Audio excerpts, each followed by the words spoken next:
Alright, hello everybody. Thanks for tuning in. I do appreciate it. And welcome to a sort of Battletech overview. We're going to be looking at some of what I feel like are some of the key differences between the new computer game and the tabletop game. I played the tabletop game for a long time. Kind of harkens back to my high school, early college days. Had a group of probably 4 to 6 fairly consistent players and learned a lot and remember a lot. I played during if you're familiar with the tabletop game, just after the clan invasion, 3050, 3055, kind of that era. I remember Maximum Tech coming out. That's kind of not long after that where we stopped. I guess we'll get into some of the specific text probably here in a few minutes. But I thought there might be kind of a general need for this kind of a video because in my life I have a friend that plays the computer game that has never touched the tabletop game and so doesn't know anything about it, and so he's always asking questions about how stuff works. And then I also have a different friend that played the tabletop a lot with me, but the computer game kept crashing so he couldn't play it, so he's always got questions about how mechanics work in the computer game. So we're going to have 3 major sections. We're going to talk about how mechs move, initiative, and map movement and all that. Then we'll talk about the mech warriors, and then we'll close talking about some of how the weapons scale is a little bit different, and outfitting a mech is like so completely different in this game. But we'll get to that. So the first thing I want to talk about is how mechs move and initiative in the board game. We'll cover the tabletop game first. So let's imagine, so let's get some mechs in here. Let's just say do a 4v4, because that's how the inner moves. It's called a lance.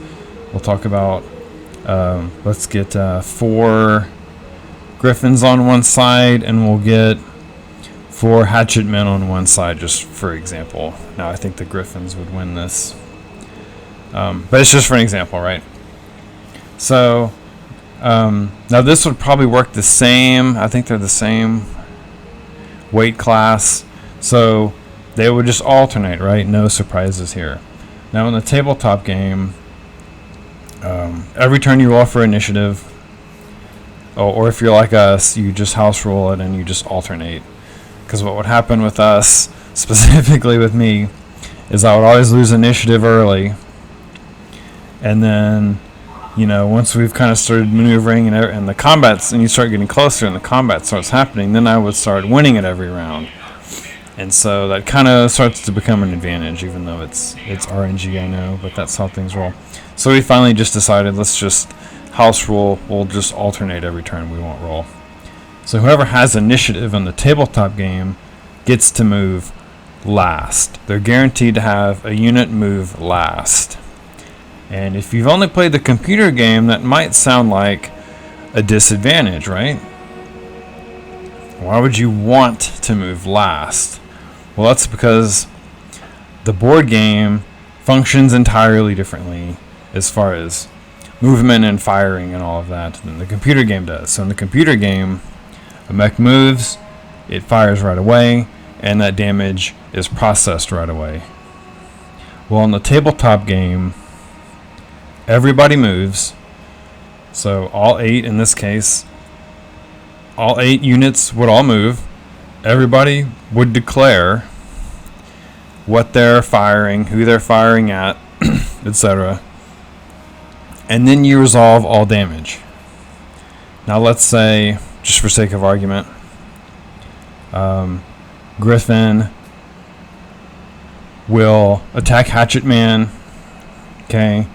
PPC hits the head. Critical hit rolls on the cockpit, and the pilot is killed. So Hatchet Man is out. Okay. Now in the computer game, that's it, right? Hatchet Man collapses, pilot incapacitated, mech is out, right? Well, in the tabletop game, he would still get his attack. Now, if you remember from a moment ago, I said everybody declares all their attacks at the same time. So that way, if I know my mech's been destroyed, I can't just alpha strike and fire everything and go crazy on the heat scale, because it doesn't matter. Right? I've already declared everything I'm going to be attacking with. So everybody moves, everybody declares, everybody fires, then all the damage is resolved, and then the new round starts. And it kind of gives a feeling of everything kind of happening simultaneously, right? Because if you think about it in reality, there wouldn't be this very clunky move, shoot, wait, I'm just going to sit here while you move and shoot. One thing that drives me crazy in the computer game is when I'm stuck there, especially this happens with the assault mechs. You're just stuck there, and like, let's say, I'm trying to remember, I think it was a PPC carrier. I had moved, I think it was a Highlander, into some woods, and he got hit by a couple units, and then they got to move again before him. So he took 6 PPC shots plus the shots from, like, I think it was a trebuchet, I don't remember, but the PPC carrier was really stuck to me.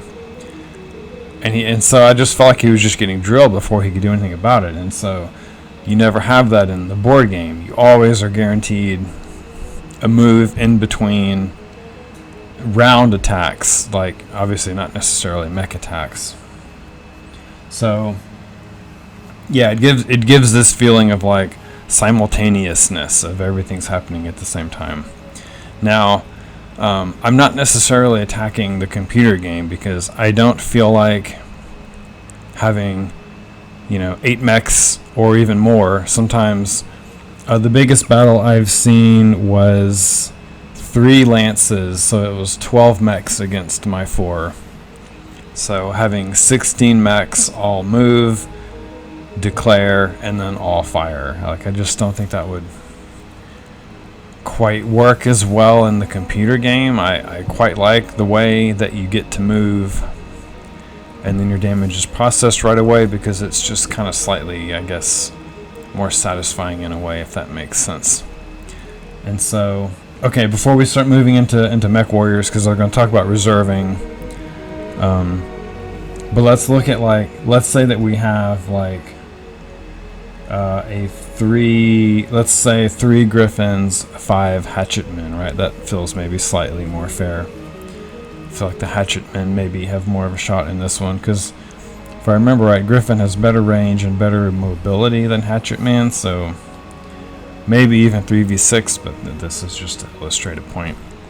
So let's say, now you might be thinking, if we're all in the same weight class, the way it would work is, let's say Hatchetmen lost initiative, so they have to move first.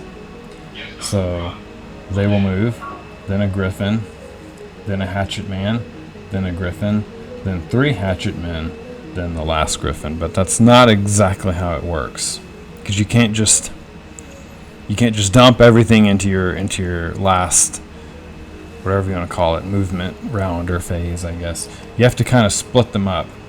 So it would be 1 to 1, but then it would be 2 to 1, and then another 2 to 1, if that makes sense.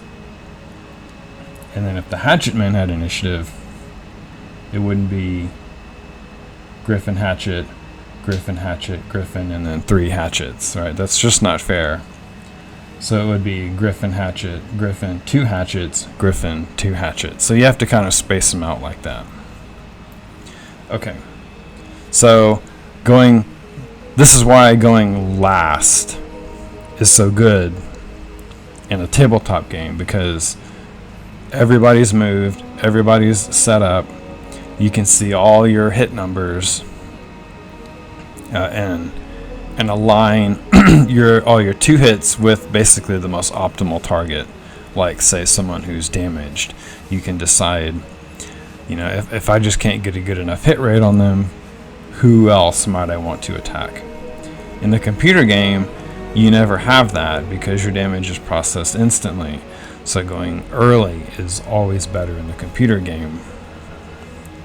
Which kind of leads us into the Mech Warriors skills and stuff, and talking about the ability to reserve. There it is. Command interface initiated. Okay, so we're in a battle here. Now I can only see this Wolverine. There's at least 2 other mechs. So if you look, 1, 2, 3, and then there's 1, 2, 3 little chevrons, I guess we could call them. Pips, whatever. Alright, now I know there's more mechs than that out there because, well, destroy enemy units, 25%, and then there's reinforcements somewhere. Haven't seen them yet, and my radars aren't good enough to pick them up, but I know they're out there. So, now notice, okay, so we have 5 through 1.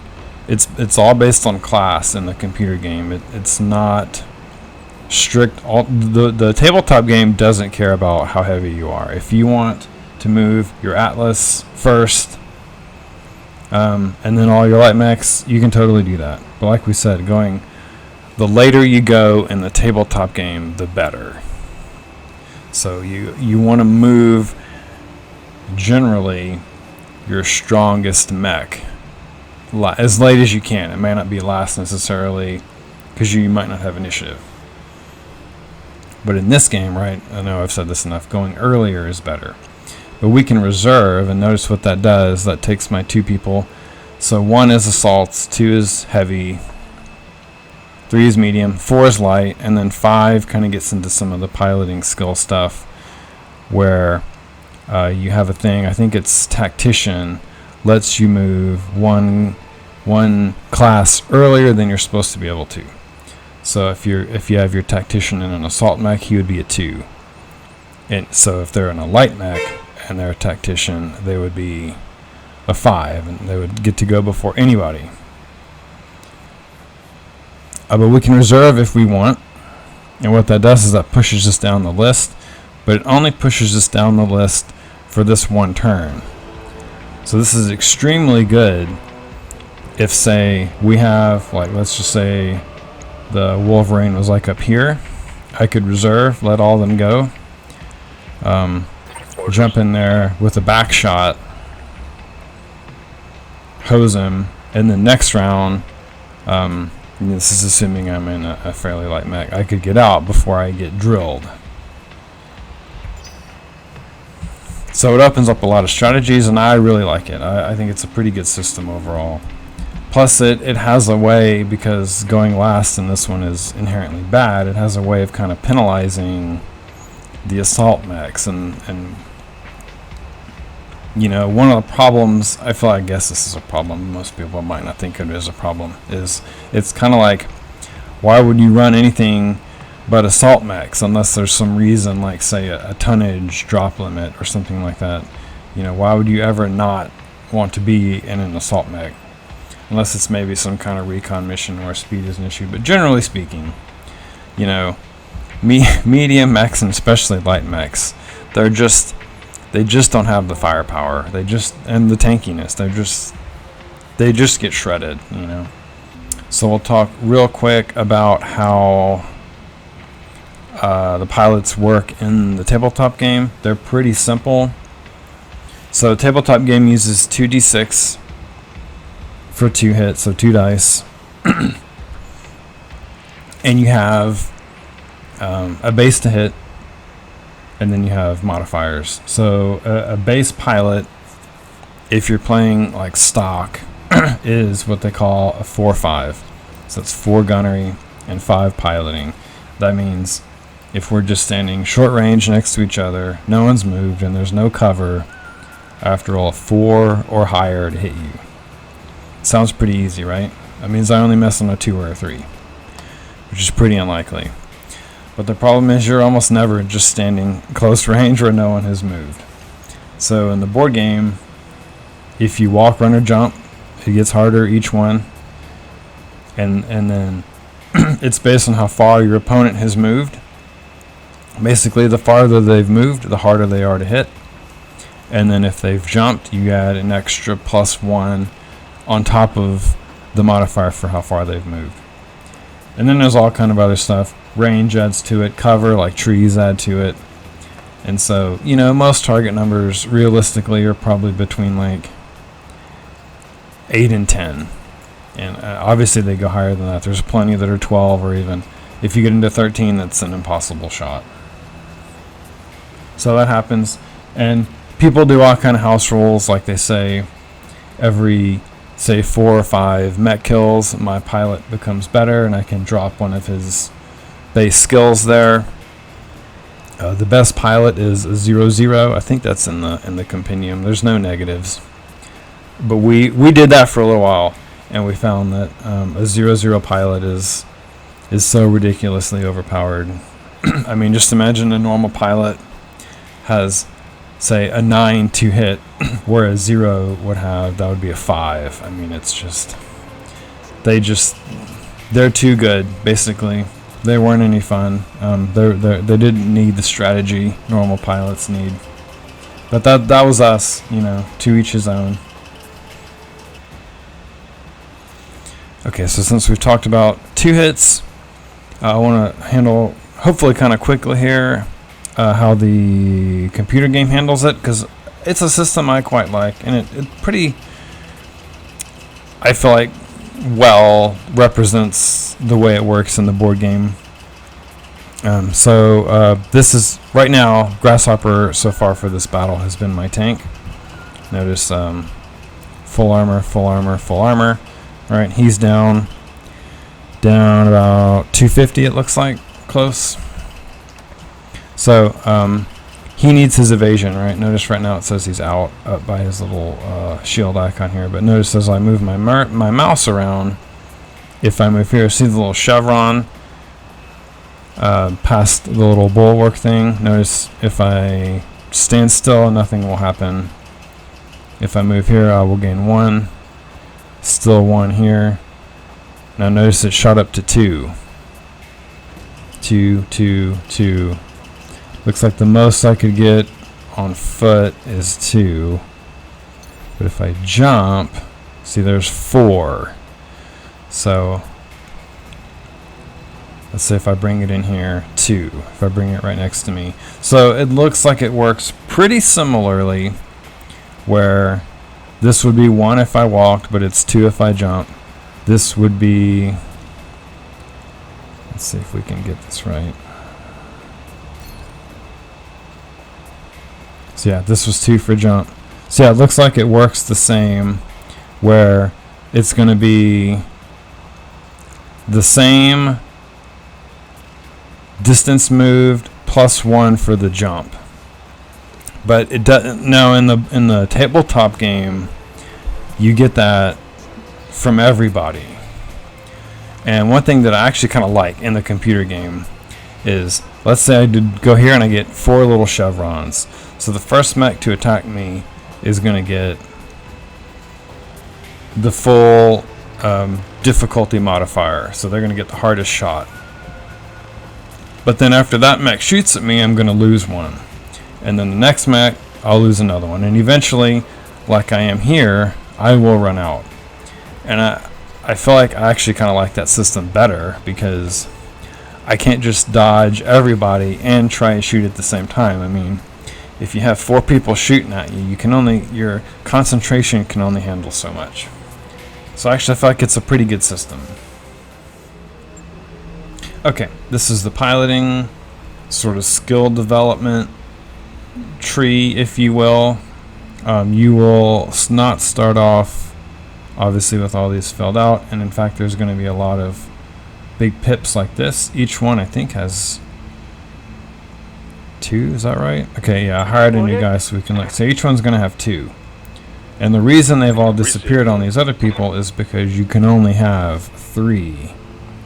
I think it's, well, let's look. Sure footing, passive, bulwark, passive, ace pilot, passive. That's interesting. I thought you got 2 passives and an active. Let's look at valor. passive. Maybe they're just all labeled passive. Okay, there's one action. So I'm going to kind of stick with that. I guess it's 2 passives plus whatever else you get first, maybe. But anyway, you're limited, I guess, is the main thing you need to worry about. You can only have so many, and then they all go away. And you're stuck with those 3, and there's, as far as I know, there's no respec. But you just hire a new pilot, because, like, what's the big deal? Commander. So this is kind of what you get to start with. And you kind of fill them out as you think is best. And of course, I would recommend some diversity. Don't go gunnery with everybody, as tempting as that is. It's nice to have a good, well-rounded roster of pilots.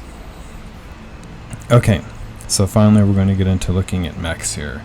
This will probably be the beefiest section here, and what I think is the most interesting. I love outfitting mechs. It's really one of the primary things that kind of drew me into Battletech. You know, it's so fun thinking about what's my heat output, what's my armor, what's my role. You know, can I slack off on my armor a little bit if I'm going to be in the back? How much back armor do I need? There's so much that can go into it. Now, one thing, if you're familiar with the board game, the tech, so far at least, in the computer game is really limited. There's no Excel engines. There's no Artemis. There's no Streak. There's no Ultra Autocannon. It's pretty basic stuff, which I actually love this era. Because if you know how, so in the tabletop game, there's kind of, other than the pilot, we'll exclude the pilot, there's 2 main ways to destroy a mech. One is 3 engine hits, and basically what they say is mechs are powered by fusion engines, and 3 engine hits is enough that the shielding around it is compromised and the engine basically blows up. It can't be contained, the fusion can't be contained anymore at that point. And so 3 engine hits destroys a mech, and then trying to remember, I think it's 2 gyro hits. I think you can only withstand 1. And the gyroscope is a thing that we don't, it's so different. Let's just look in here real quick. So in the, your center torso in the tabletop game is 12 slots. Notice here it's only 4.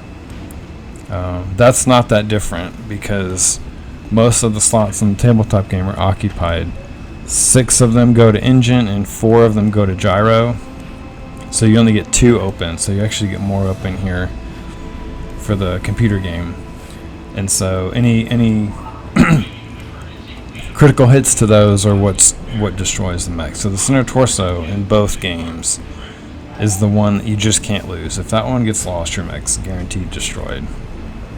Now, if you're familiar with the computer game, what happens later on is they come up with a new type of engine that's bigger, but it's lighter. That was like Foss's favorite thing, was let's have stuff bigger that's lighter. Indo-steel worked that way. That was a new type of structure that took up room in the mech, but it weighed less.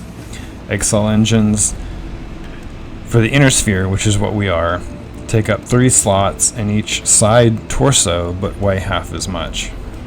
An engine is the single biggest weight allocation of your mech, so cutting it by half was a really big deal. Saved you a lot of weight, like, depending on the mech, of course, a good 10 to 20 tons, sometimes more. And like an extra 10 or 15 or whatever tons of weapons was just, it's so much. But the problem is I've got 3 engine slots in each side torso, and guess how many engine hits destroys a mech, right? So now if I lose either side torso, my mech is out of it. So my mech is so much more fragile, but so much more deadly. I guess it's an interesting balance, but you know, I personally just like the era when mechs are just so hard to kill and nobody has XL engines because they're so easy to take out. When all you have to do is destroy a side torso. I know, if you know the tabletop, I know clans don't work that way, but we're not really talking about clan tech. Just looking at Intersphere stuff. Okay, so one thing I want to talk about, because this would confuse me if I've never played the tabletop game, is I would not understand why this is called an autocannon, an AC2, or why this is called an AC5, because it does. I don't see anything in here that says 2, except for the name. And the reason for that is because everything has been scaled kind of slightly differently for the computer game. Generally speaking, most weapons, the damage is multiplied by 5, not for everybody, but that seems to be the general rule. And the amount of armor you get per ton has also been multiplied by 5. So in the tabletop game, 1 ton of weight gives you 16 armor points. And so when you have 105 in the center torso, that might seem kind of impossible to fill up, but you just divide that by 5 and get, so this should only have 10 armor here, not 50. And so we're perfectly balanced here. So if we go down exactly 1 ton, all right. Oh, was I not? That's the structure. This is the armor. I wasn't looking at what it was before. We'll just fill it back up, right? So we're at 10. So we should gain 80, right? So we should go to 90. Okay, yeah. So yeah, that worked out. So it's all just scaled differently, and I feel like there's nothing wrong with that. That's okay. That's what they wanted to do. But it allowed them to do some interesting things. So a couple of things I'm really familiar with. My favorite weapon is the AC-20. So 20 times 5 is 100, right? So the math holds here. PPCs do 10 damage. So, well, there's one right here.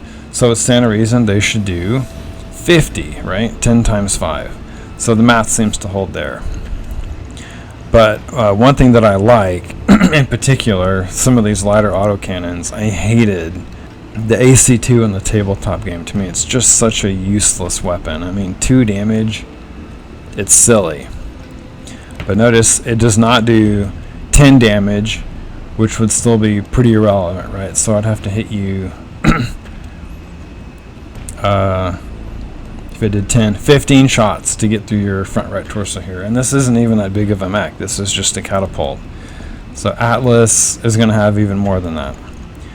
But it's doing 25, and I feel like that's such a good change. That actually makes it, in my mind, kind of relevant.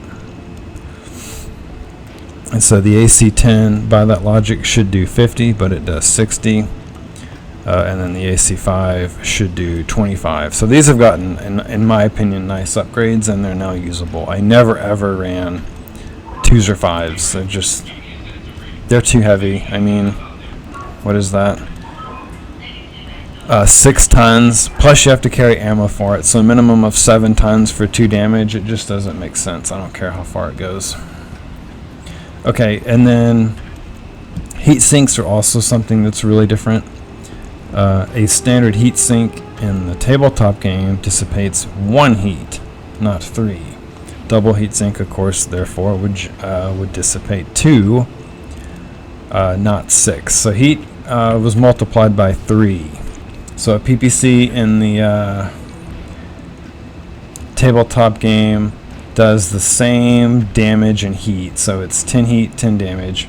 So it should do 30 heat, right? But instead it does a little bit more. So it just allowed them to do some tweaks, and I feel like I'm fine with everything. I like the change just fine. One thing that's hugely, hugely different is in the tabletop game, you cannot mix single heat sinks and double heat sinks. You can only, once you pick one, that's all that mech can mount.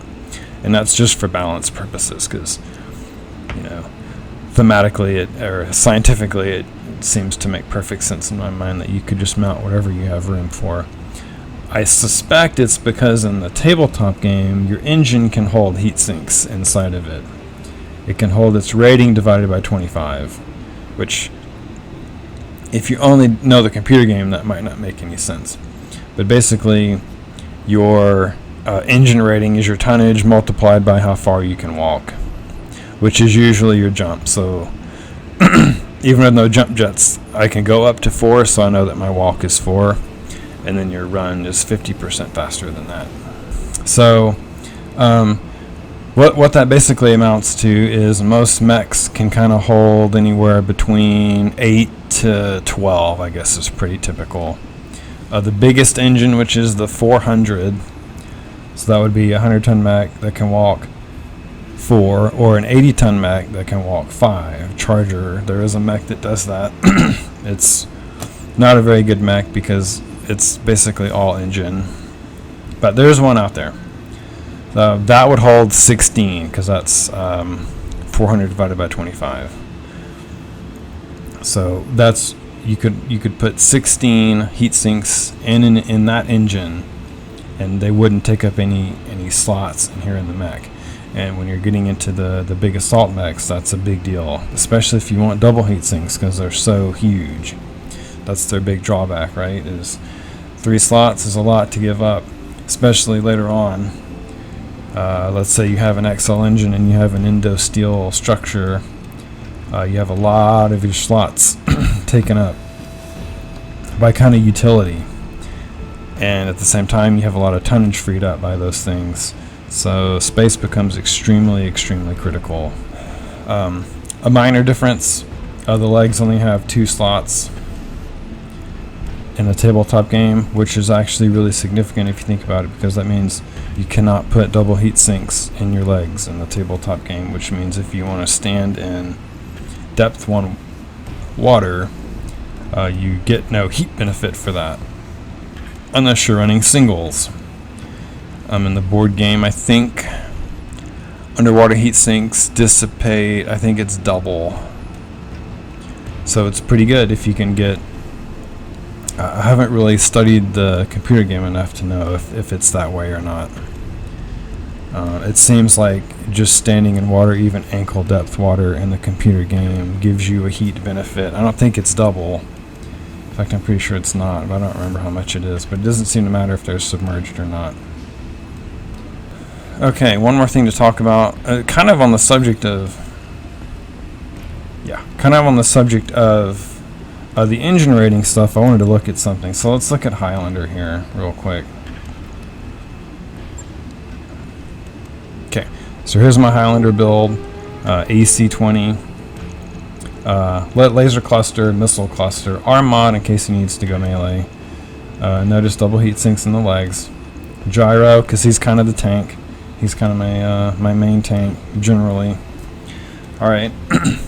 Now notice he can only go up to 3. Okay, so he can only walk 3. This guy is so slow. There is actually a mech that's slower than him. I don't think he's in the computer game, at least not yet, called Annihilator. He can only walk 2, which means he can only run 3. But then he has 4, if I remember right, Ultra autocannon 10s, and Ultra autocannons can shoot twice. So basically he has 8 AC-10s in a way. Not quite, but in a way. Anyway, okay, so this guy is so slow, which means he has a smaller engine. So if we take away all the equipment, yeah, let's take away all the armor too. Okay, he only has 24, no, this is with no armor, 24.5 of 90, so he can fit quite some goodies. Now, you're not going to get away with 0 armor, but if you wanted to build like a sniper, you could get away with less than what I had. Okay, now point that out for a second. Alright, so Battle Master, right, because this is one of my favorites from the tabletop. I love the look of him, I love the way he plays. He was the first mech that I ever encountered, that I can remember at least, that had rear-mounted torso weapons, and I just thought that's so cool. He's so expected to be in the thick of it that he has weapons mounted backwards, so when people jump behind him, he can still get them. I think he only had 4 medium lasers or something like that mounted backwards, but it was something. You know, if there's a Jenner behind you or something, that, you know, Might be enough to deter them slightly, especially if they're hurt. Alright, so we're going to strip his equipment. Notice he has a lot more taken up. Go ahead and take off his armor too. So he has like close to double the guaranteed occupied tonnage that he can't do anything about that Highlander has. So Highlander can mount so much more equipment than Battlemaster. But Battlemaster is faster. You might not think 3 up to 4 is that significant, but it really is. I mean, I really notice when you're out there in the thick of it how difficult Highlander is to maneuver. It's just a nightmare. And one more huge difference, probably actually the biggest difference. Let's see if we can go back. Battlemaster will be fun. We'll just look at him. Okay, so let's get rid of all his equipment actually. Now, this is a totally stock mech here except for the armor. Now, let's just say that I'm like, okay, I want to have an AC-20 because that's my favorite, right? Notice when I hover over it, it tells me I can only put this in the left arm. So I don't particularly... I'm not especially crazy about arm-mounted weapons because arms kind of tend to be the things you lose first. I know, plus you lose your arm if your torso gets shot out, but generally speaking, arms kind of tend to be blown off before torsos. Not always, but a lot of the time.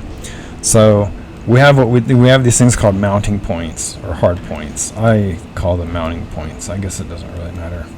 And these dictate what I can mount and where I can mount it. So same thing with a missile rack. If I want to mount an LRM-20, okay, I can mount one here. Great. Now I can't mount any more missile racks. That's it. These hard points don't exist in the tabletop game. These are totally mine to do with as I see fit. Wasn't crazy about this change when I first started. I was like, this is so restricting. But actually it's kind of grown on me, and I feel like, you know, it kind of creates a lot of it creates some balance, because the custom mechs have a tendency of just getting so insanely powerful. Even without Excel engines, they can still get really strong and really good, and if they're really well kitted out cleverly. And this kind of, it also helps kind of identify the role a mech is supposed to fill. So Battlemaster can't be my missile boat. You know, he can't do that. So there's a lot he can do. He has a lot of energy mounting points, right? 7. 2 missiles. Not 2 missiles, I just said he can't do that. He only has 1. 2 ballistics, but they're both in his arm. So, you know, in my mind, let's get his stuff back. This kind of encourages you to be a laser guy, and it's like, oh yeah, sure enough, 1, 2, 3, 4, 5 energy weapons and a small missile rack. I like the SRMs. In fact, missiles in general are fantastic in both games. I feel like LRMs are pretty borderline overpowered in the board game. So you have a 20 rack. Let's just say all 20 hit, which doesn't happen very often. You would divide those up into clusters of 5 and roll those 4 times. So 4 groups of 5 would be all 20 missiles, and that's how they hit. Command interface initiated. Okay, we're back to our battle here. So real quick, we're just going to look at how... So I was saying how missiles are divided into clusters of 5. So we have 20, 30, 45 missiles here that we're shooting. So now they won't all hit, but I'm probably looking at maybe 6 or 7 hit locations with all of these. Now I'm pretty sure this guy's pristine, so this might be a pretty good test. We got reasonable enough. Actually, try and get some more hits since this is just for demonstration. Yeah, we'll call the head since we probably won't hit the head. I think that they're all rolled individually for the computer game, and I feel like that actually kind of makes them slightly better because so there's basically two main categories of weapons, at least in my mind. There's what I call punching weapons, which is like Gauss rifle, AC-20, stuff that's designed to peel armor. And then there's crit seekers, which is like SRMs are the best example because SRMs all roll their locations individually. So what that's trying to do, so yeah, we focused a lot on the couple of hits. That was 2 hit, yeah. So I'm pretty sure these are all rolling individually, and I like that change. But that does, like I said, make them a little bit more powerful because if I come at this guy with my AC-20 and say he has no armor on this arm, in the tabletop game, every time you deal damage to structure, so once the armor is gone, anytime I damage that section, I get a chance at a critical hit. And when I roll a critical hit, that means some component in that section is destroyed. So for the arm, it could be the AC-5 here, it could be the AC-5 ammo, which would be really good. Or it could be in the tabletop game, there's other things to hit like shoulder, upper arm, lower arm actuators, and the hand if the mech has one. Sometimes the hands are removed for extra space. But anytime you destroy any component, that's bad. There's going to be some kind of negative effect on the mech. Like, if you destroy the shoulder, you can lock the arm in place. If you destroy some of the actuators, you can increase their hit modifiers with weapons in the arm. And it goes on from there, right? There's sensors and life support, and we talked about engine and gyro already. So critical hits are really bad news for the mech. And so when there's a structure, like let's just say his armor was gone, if I'm rolling another AC-20 or say PPC shot or something, the odds of me hitting that arm are pretty low. And so I'm pretty certain I feel like to hit a different section, and that gets frustrating when all you have is these huge weapons and you can't layer your damage onto the same section and destroy it. And so that's what makes those spread weapons so useful, particularly missiles, or I guess if you have like Grasshopper, just a bunch of lasers, your odds are also pretty good, but not quite as good as they are with missiles, and it's hard to fire a lot of lasers consistently round after round, where missiles, you can do that, and missiles are made for that.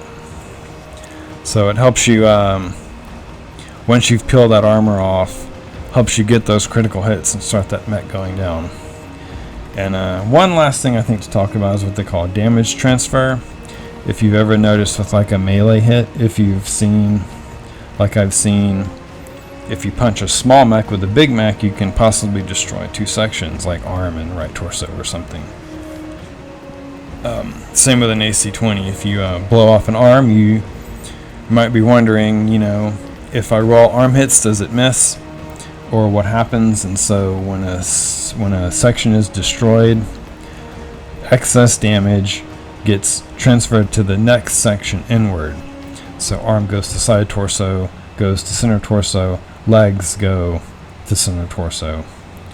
And so, like I said, the excess damage from a single attack goes inward, and then if the arm is blown off and I roll that arm location, it moves into the torso. So it's not a miss.